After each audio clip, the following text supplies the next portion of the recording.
યુનિયનો તરફથી સંયુક્ત કામદાર સમિતિ અને સંયુક્ત ટ્રેડ યુનિયન સમિતિ આ આવેદનપત્ર આપીને આપશ્રીને મોકલી રજૂઆત કરવા માંગે છે। ફરી એકવાર કેન્દ્ર સરકારની બજેટ 2024ની જેમ જ કામદાર અને ગરીબ વિરોધી સાબિત થયા છે। 2025-26ની બજેટ અમીરો માટેના આશીર્વાદ સમાન અને ગરીબો અને કામદારો માટે અભિશાપ સમાન સાબિત થયો છે।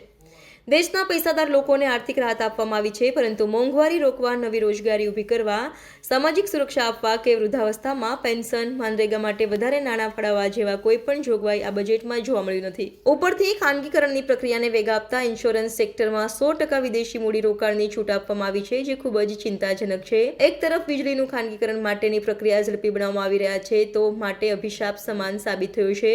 ના પૈસાદાર લોકોને આર્થિક રાહત આપવામાં આવી છે, પરંતુ મોંઘવારી રોકવા, નવી રોજગારી ઊભી કરવા, સામાજિક સુરક્ષા આપવા કે વૃદ્ધાવસ્થામાં પેન્શન, મનરેગા માટે વધારે નાણાં ફાળવવા જેવા કોઈ પણ જોગવાઈ આ બજેટમાં જોવા મળી નથી। ઉપરથી ખાનગીકરણની પ્રક્રિયાને વેગ આપતા ઇન્સ્યોરન્સ સેક્ટરમાં 100% વિદેશી મૂડીરોકાણની છૂટ આપવામાં આવી છે, જે ખૂબ જ ચિંતાજનક છે। એક તરફ વીજળીનું ખાનગીકરણ માટેની પ્રક્રિયા ઝડપી બનાવવામાં આવી રહ્યા છે, તો બીજી બાજુ ખેડૂતોના દેવું માફી માટે કોઈ પણ જોગવાઈ કરવામાં આવી નથી। તેઓને અનાજ માટેના ટેકાના આપવાના જાહેરાતો તો દૂરની વાત, ફરી એકવાર ખેતીમાં કોર્પોરેટર ઉદ્યોગપતિના પગપેસારો કરી શકે તેવા પ્રયત્ન કરવામાં આવી રહ્યા છે।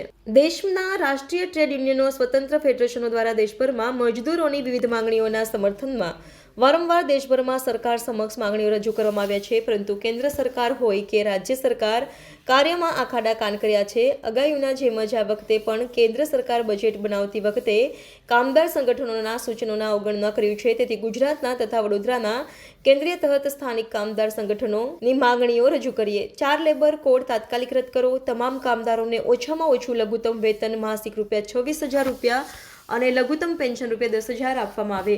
મોંઘવારી પર રોક લગાવવામાં આવે। તમામ સ્કીમ વર્કર, આંગણવાડી, આશા, મધ્યાહન ભોજન વગેરેના કામદારોને કાયમી કામદારોનો દરજ્જો આપો। જાહેર ક્ષેત્રમાં એકમોનું ખાનગીકરણ બંધ કરો। રોજગારની ખાતરી આપો। વિશેષ રૂપે વીમા ક્ષેત્રે 100% વિદેશી મૂડીરોકાણનો નિર્ણય તાત્કાલિક રદ કરવામાં આવે। કાયમી પ્રકારના કામોમાંથી કોન્ટ્રાક્ટ તથા ફિક્સ ટર્મ એમ્પ્લોયમેન્ટ નાબૂદ કરો। તમામ સંગઠિત અસંગઠિત કામદારોને ઈએસઆઈ તથા પ્રોવિડન્ટ ફંડ પેન્શનના લાભ જાહેર કરો। ઈ શ્રમ હેઠળ નોંધાયેલા અસંગઠિત કામદારોને સામાજિક સુરક્ષા હેઠળ આવરી સામાજિક સુરક્ષા માટે પૂરતું બજેટ ફાળવો। વિવિધ સરકારી જાહેર ક્ષેત્ર અને વિશેષ રૂપે બેંકો, axis bank, bank of Baroda, state bank of India, IDFC, first union bank જેવા વિવિધ બેંકમાં કામ કરતા કર્મચારીઓને કોન્ટ્રાક્ટમાંથી કાયમી કરવામાં આવે। તેઓને લઘુત્તમ વેતન ચૂકવવામાં આવે। વિવિધ ઉદ્યોગોમાં અને બાંધકામ ક્ષેત્રે કામ કરતા કામદારો માટે સુરક્ષા અને સલામતી પૂરી પાડો। તમામ બેરોજગાર કામદારો તથા રોજગારી બંધ હોય તેવા સમય માટે કામદારોને બેકારી ભથ્થું આપવામાં આવે। આજે સંયુક્ત કામદાર સમિતિ તરફથી અને સંયુક્ત ટ્રેડ યુનિયન સમિતિ તરફથી જે બજેટ આવ્યું છે એ બજેટનો વિરોધ કરવા માટે અને આ બજેટમાં કામદારોને કંઈ મળ્યું નથી એના સંદર્ભમાં આજે આ કાર્યક્રમ અમે રાખ્યો છે। અમે એકચ્યુઅલી ભારત સરકારને કહેવા માંગીએ છીએ કે એમણે ભલે 12 લાખ ઇન્કમ ટેક્સ કરી નાખ્યો હોય, પણ આ મજૂરોને મિનિમમ વેજીસ જ નથી મળી રહ્યું। જ્યારે મિનિમમ વેજીસ જ નથી મળી રહ્યું તો 12 લાખ ઇન્કમ ટેક્સ ફ્રી કરવાનો મતલબ શું છે?